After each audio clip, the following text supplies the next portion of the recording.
live from the Redneck Garage. Well, today we've got the bed prepped. We got the sides on. We got everything seam sealed. So we're ready to do our final primer, which is going to be a 2K primer from Speedo Coat. It's about 79 bucks for a gallon of it. It's a 4-to-1 activation process. So usually I'll do like 3 parts to 1 in a cup, quart cup. So you end up with a quart of sprayable primer. And we should be able to put 1 to 2 coats on, wet sand it down, and it'll be ready for some paint. So let's get going. Shaking the crap out of the primer in true redneck fashion. Getting the Traeger fired up. Cooked me some chicken today. This has been a really good one. I think I'm getting a bigger one, a better one. But we're going to cook some chicken on it today, and it's just getting fired up. You see the smoke coming out. This is an amazing smoker grill.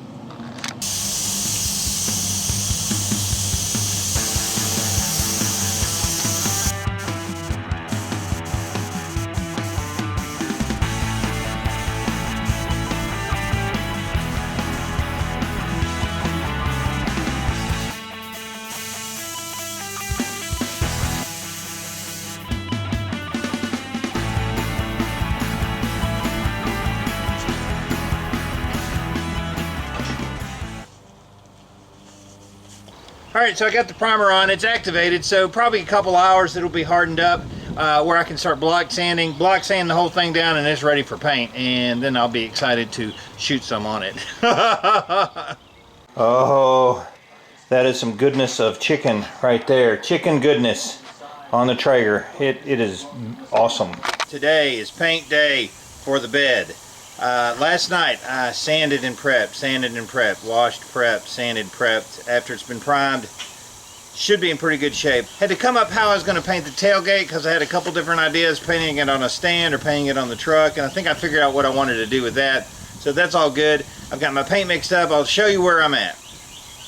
I'm using TCP Global. This is called Spinnaker White, which is very, very close to the 033 paint that Toyota originally came out with. It is more yellow than the Fleet White that I used on the truck originally. This is actually like a Chevy white, and you can kind of see the difference. Maybe if you look right here, it's more that yellowy, creamy than the Ultra White, and in the light it's a lot different. So that's what I'm going to shoot on this. We're going to see how it comes out. The tint works great from cutting down on the wind a little bit, and I'm real happy with the tint. So let's get shooting. This is the first coat of base coat on here, and it's on there thick. I hope it doesn't run. I can see that I got a little thick right there. We'll see. Usually it'll flash out though, okay. Hopefully. Fingers crossed. But I can see right in here, man, it is super wet.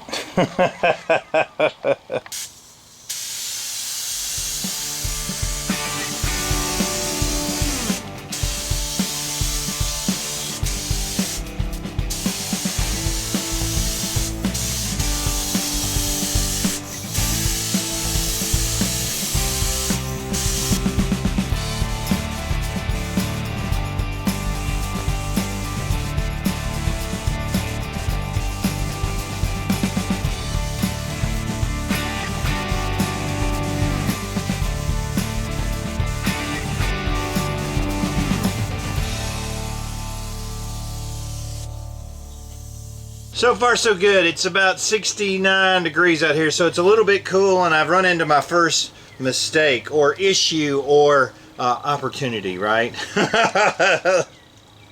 Alright, so I got one coat on everything, and for the most part it looks great. I've cut in the bottom of the tailgate, and I'm going to bolt it back on, and we're going to shoot it at the same time as the back. The problem that I ran into here is I got a little bit of fisheye here, probably because it was too thick, and we also got a little bit of a run. So I'm going to have to let this dry and flash out before I hit it with some more paint. But for the most part, it looks really super good, and I'm happy with it. There's no runs on this side whatsoever. So, oh, yep, got one right there. One little one right there. So, not a big deal on your base coat. Just let it dry out really well. Take some real fine sandpaper like 400.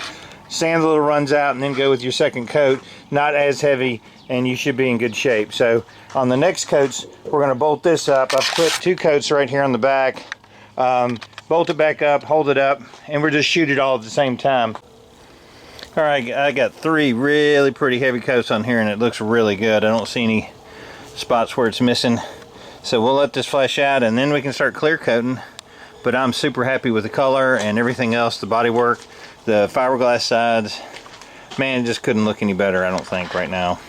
Alright, I just bought a kit. So it's an RC4221 high gloss urethane from TCP Global.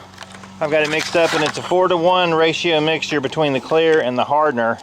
And I like to mix it up for a few minutes and let it kind of settle out before I start shooting it.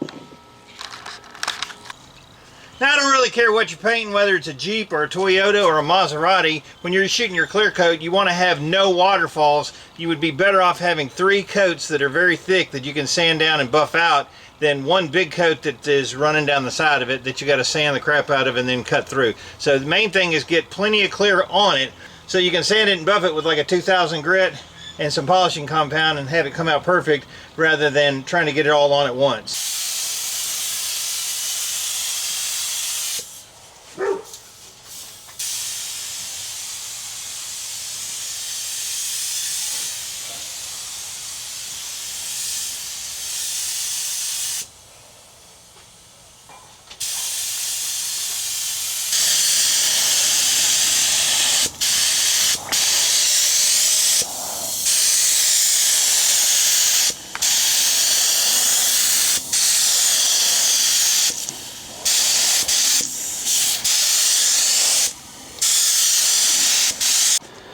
First coat of clear looks really good. It's starting to gloss out a little.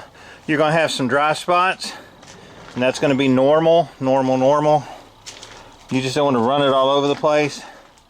And you can see that there's spots that are pretty shiny, and then there's spots that are a little bit dull. So that looks great. We're going to let this flash out for 30-45 minutes and maybe an hour. There's some spots that are pretty wet, and then we'll come back with another coat. Alright, so I've been working on this thing most of the day, got the color shot on it and the clear, and now it is FMBT, Fat Man Beer Time. For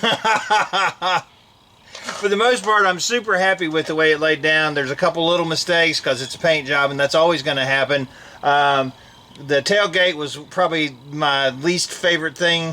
Probably going to have to reshoot it, but that's no big deal. Just wet sand it and shoot it while I'm doing the cab.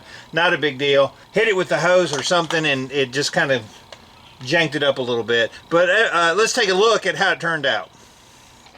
Because it's white, there's a couple good things and bad things. I've got a little run right there and another little run right here, which is not that big a deal. I can sand those out and buff it. Other than that, it glossed out really super nice on this side. This side's really good. On the tailgate, you can see, I don't know if this is mud or what that is, hit it with the hose, but when I lowered that down to hit it, then I hit the back side of it. Not a big deal. What was a bigger deal is that there's a good sized waterfall right here. I hit it real hard on the edge. I may go ahead and just shoot that tailgate again when I get going on the cab because it's just 4 bolts and it comes right off. This side turned out really super nice. Also, I've got a little run right there. And I think that's about it on this side. I think all I did was get a little run right there, which is super easy to sand out. So for the most part, I'm really happy with the finish and the color, everything else. I will say this, I am super happy with the color and the gloss. It's still curing out, but it should be really good. I will say this, because of the color and the way that the sun, with the position of the sun, it was really hard for me to see the gloss out on the clear, and that's why I got a couple runs in it. If I could see where it was glossing out, I probably wouldn't have hit it so hard in those one spots, but it is what it is. So we'll sand those out, buff it out, and it will look just absolutely phenomenal. I'm really happy with it. The tailgate, not a big deal. A couple coats of base and clear it again, and she'll be good to go. Gonna start working on the cab. Tomorrow I'll take the tent down. We'll take a look at it in the sunlight and see how nice it actually does look. But for now, I'm gonna enjoy my beer. I'm David from the Redneck Garage. Keep turning wrenches.